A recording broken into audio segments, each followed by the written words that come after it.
One of the most common and socially draining habits among some seniors is the tendency to constantly complain, especially about health issues or how things were better in the past.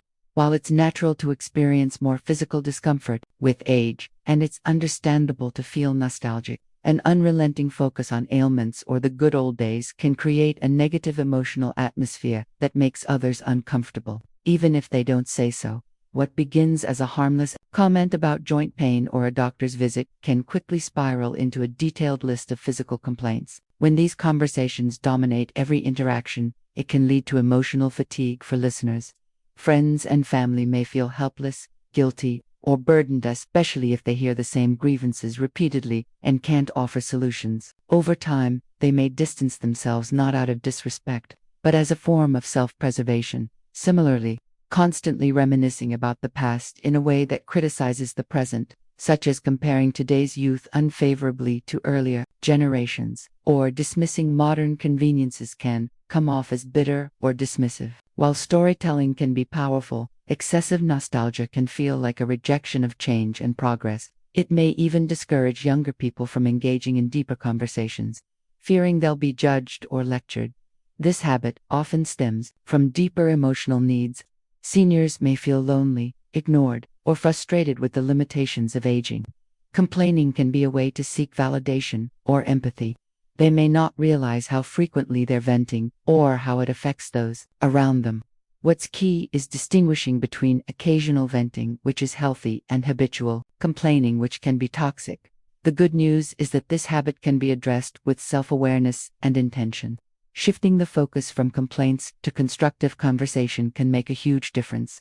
Instead of always sharing what's wrong, seniors can balance their stories with what they're grateful for, interested in, or looking forward to. This creates a more uplifting tone and invites others into more meaningful and reciprocal dialogue. Moreover, seeking appropriate outlets like support groups, counseling, or journaling can help release frustrations in a healthier space. Physical discomfort is real, and talking about it is valid, but not every social interaction needs to revolve around it. By managing this habit, seniors can strengthen their social bonds, attract more positive attention, and maintain a more uplifting presence in the lives of others. Ultimately, aging with grace doesn't mean pretending everything is fine. It means knowing when, where, and how to share struggles in a way that builds connection, instead of pushing others away. As people age, many feel a growing sense of freedom to say it like it is. While honesty is valuable, some seniors cross the line into being blunt or even hurtful, often believing that age grants them the right to speak without a filter. Comments that might be considered offensive, intrusive, or tactless are then brushed off with phrases like, "I'm just being honest," or "I've lived too long to sugarcoat things." This behavior, though rarely intended to cause harm, can make others deeply uncomfortable. These unfiltered remarks may touch on sensitive topics, such as appearance, weight, financial matters, relationships, or even race and gender. Younger generations, especially, may find such comments outdated or inappropriate. What's often overlooked is that while the speaker may feel justified in their words, the listener may feel judged, shamed, or disrespected. Over time, this can damage trust and reduce willingness to engage in meaningful conversations. For example, telling a granddaughter she looks too heavy, or questioning why someone hasn't gotten married or had children yet, may come from concern or curiosity. It often lands as criticism. These comments may reflect values from another era, but in today's world, they're considered personal boundaries that should be respected. It's important to understand that what was acceptable decades ago may no longer be appropriate in contemporary social settings. Part of the problem lies in a misunderstanding of what honesty really means. True honesty is about expressing oneself with integrity and compassion. It means speaking the truth when it's helpful, necessary, or requested, not simply unloading thoughts without consideration of their impact. There's a significant difference between being honest and being inconsiderate. This habit also tends to grow when seniors feel ignored or powerless.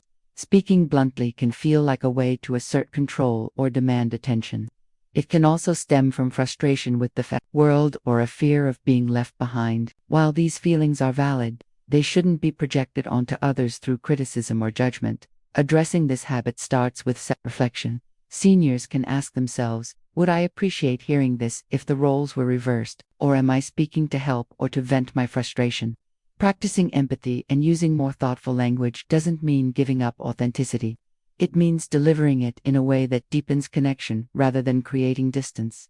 Loved ones can also help by gently pointing out when comments feel uncomfortable. This kind of feedback, when offered with respect, can help break the cycle and invite more mutual understanding. In the end, being known as wise, warm, and kind carries far more lasting respect than being remembered as someone who said whatever they wanted, no matter who it hurt. With a little effort and awareness, seniors can continue to express themselves truthfully without causing unintended discomfort. One of the most subtle yet impactful habits many seniors develop often without realizing it is overstepping personal boundaries, particularly with their adult children, caregivers, or those close to them. This behavior may come from a place of love, concern, or a lifelong habit of authority. But when seniors impose their opinions, expectations, or preferences onto others without consent, it can lead to strained relationships and emotional discomfort. Boundaries change as people age. When children become adults, they seek autonomy, managing their careers, families, and choices independently. However, some seniors struggle to adjust to this shift. They may continue to treat their children as if they're still young, offering unsolicited advice, criticizing life decisions, or expecting a level of involvement that is no longer appropriate. Similarly, caregivers, whether family members or professionals, can feel overwhelmed when constantly micromanaged or second-guessed by the people they're trying to help. Examples of boundary crossing might include frequently calling or showing up unannounced, making negative remarks about a child's spouse or parenting style, or expecting to be prioritized over other commitments. Even subtle manipulations, such as guilt-tripping or emotional pressure, can create resentment over time. These actions often stem from a fear of being forgotten or feeling irrelevant, which is a painful but common part of aging. While it's natural for seniors to want connection and to feel valued, this must be balanced with respect for others, emotional space, and independence. Adults deserve the freedom to make their own choices, even if they differ from what their parents believe is best. The same respect should be extended to caregivers who need boundaries to manage their workload, emotions, and personal lives. Breaking this habit requires self-awareness and a willingness to evolve relational patterns. Seniors can start by observing their interactions. Are they offering advice only when asked? Are they asking before visiting or giving opinions on personal matters? Learning to listen more and intervene less fosters mutual respect and keeps relationships healthy. On the flip side, family members and caregivers should feel empowered to set clear, kind boundaries. This doesn't mean pushing seniors away, but rather maintaining respectful communication. For example, saying, "I appreciate your input, but I'd prefer to handle this on my own," or "let's plan visits ahead of time so I can be fully present for you," can reinforce boundaries without rejection. Ultimately, maintaining dignity in later years isn't just about being cared for, it's also about respecting others' autonomy. Seniors who honor the independence of those around them tend to maintain stronger, more loving relationships. By letting go of the need to control and focusing instead on connection, they create an atmosphere where everyone feels respected and where care is truly mutual. As people age, it's common to become more set in one's ways. Routine brings comfort, and long-held beliefs provide a sense of identity and stability. However, when seniors consistently resist new ideas or cling to outdated beliefs, especially in the face of changing times, it can create tension and discomfort. In relationships, especially with younger generations, while some of this resistance is understandable, when it becomes rigid or dismissive, it can alienate others and close off opportunities for learning and connection. Many seniors grew up in very different cultural, political, and technological environments. Values around gender roles, parenting, race, mental health, technology, and social norms have evolved rapidly in recent decades. It's natural to feel disoriented or skeptical when these shifts seem to contradict what someone has believed for most of their life. Yet problems arise when a person refuses to acknowledge that change is not only inevitable but necessary for progress. For instance, dismissing mental health issues as just weakness, refusing to use smartphones or online tools, or making comments rooted in outdated social stereotypes are all examples of clinging to the past. One of the more socially awkward habits that many seniors unintentionally develop is speaking too loudly or oversharing personal information in public settings. While this behavior is often overlooked or brushed off as a natural part of aging, it can cause discomfort or embarrassment for those around them, especially in quieter or more formal environments. Speaking loudly isn't always a matter of personality. In many cases, it stems from age-related hearing loss. Seniors may not realize how loud they are because they can't hear themselves accurately. They might think they're speaking at a normal volume when, in fact, their voice is carrying across an entire room, restaurant, or waiting area. This can draw unnecessary attention and make others feel awkward, especially when the conversation includes sensitive or private topics. Oversharing is another common issue. As people age, their social filters may weaken, or they may feel less concerned with societal norms about privacy.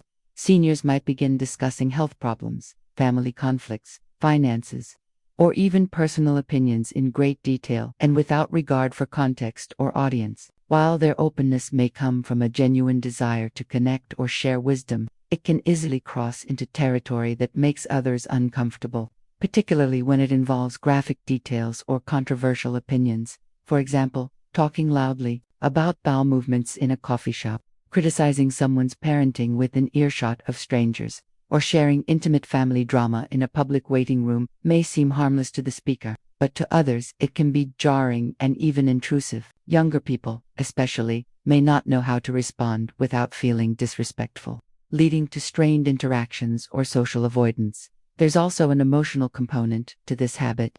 Many seniors, especially those who live alone or feel isolated, may seize any opportunity to talk regardless of whether the setting is appropriate.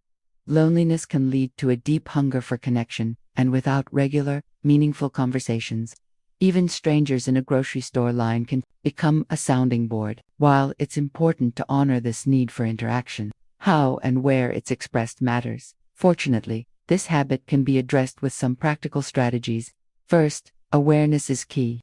If seniors are made gently aware of their volume or the personal nature of their topics, many are willing to adjust. Hearing aids or regular hearing checks can also help regulate voice volume. In addition, loved ones can model appropriate conversation levels and subjects in public, helping seniors naturally adjust. Seniors can also benefit from being reminded of the difference between vulnerability and oversharing. It's okay to talk about feelings or experiences, but consider the setting, the audience, and whether the topic respects others' comfort levels. One of the more divisive and alienating habits that some seniors fall into is harshly judging younger generations. These judgments often stem from deep-rooted beliefs, personal experiences, or a sense of nostalgia for the way things used to be. While it's natural to compare the past with the present, when such comparisons become frequent criticisms, when delivered with frustration or superiority, they can drive a wedge between generations and create discomfort in relationships. Comments like "kids these days have no discipline," or "back in my day, we respected our elders," may be meant to express concern or disappointment, but they often come across as dismissive and unkind. Younger people may feel misunderstood, belittled, or unfairly criticized, especially when such remarks are made without trying to understand their struggles, values, or context. Over time, this pattern of judgment discourages open communication and can create emotional distance between seniors and the younger individuals in their lives. These judgments often reflect a longing for predictability and traditional values that once guided society. Seniors who grew up in a more structured, perhaps conservative, environment may find it difficult to accept today's rapidly changing world, whether it's about modern parenting styles, technology use, evolving gender roles, or career choices. Some seniors see these changes as a sign of moral decline or social decay. However, what's often missed is that every generation adapts to its own unique challenges. Young people today are navigating a world shaped by unprecedented levels of information, technology, and global change. While their approaches may differ from older ones, that doesn't necessarily make them wrong, just different. Harsh judgments, without curiosity, only widen the generation gap, preventing mutual understanding and respect. This habit can also mask deeper feelings of fear or loss. Aging often brings a sense of irrelevance or exclusion from mainstream culture. By criticizing the younger generation, Some seniors try to reassert their own value or sense of superiority, but in doing so, they risk isolating themselves further from the very people who could enrich their later years through companionship, shared learning, and emotional support.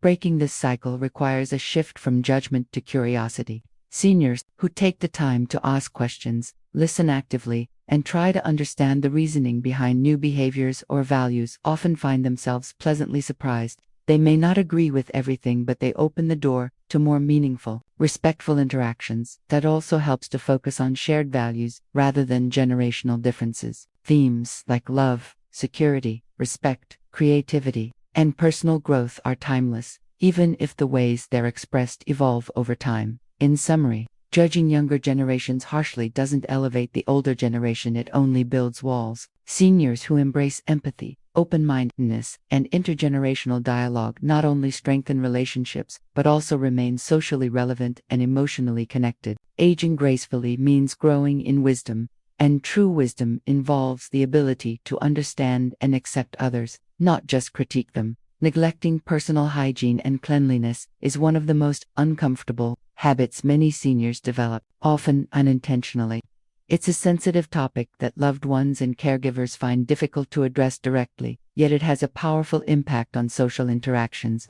Poor hygiene can lead to visible and unpleasant consequences: body odor, unclean clothes, cluttered living spaces which make others uncomfortable, sometimes even causing them to withdraw. Despite being a difficult subject, it's an important issue to understand with empathy and a solutions-based approach. In many cases, hygiene neglect in older adults stems not from carelessness but from deeper causes: physical, psychological, or even cultural. As the body ages, basic tasks such as bathing, changing clothes, trimming nails, or brushing teeth can become physically taxing. Conditions like arthritis, reduced mobility, fatigue, or balance issues can make self-care feel like a major challenge. For instance, fear of falling in the shower can discourage regular bathing, leading to body odor or skin issues. Cognitive decline also plays a major role.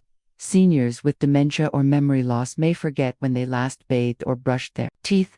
They might misjudge time or not recognize their declining appearance or cleanliness. In such cases, the individual may not even be aware of their hygiene neglect, which makes it all the more sensitive and difficult for family members to address. Mental health is another significant factor. Depression is often underdiagnosed in seniors and can lead to a complete loss of interest in self-care. Feelings of hopelessness, loneliness, or grief can rob them of the motivation to maintain their personal hygiene. When seniors feel isolated or believe that no one will visit or care, they may feel there is little reason to groom or maintain a clean environment.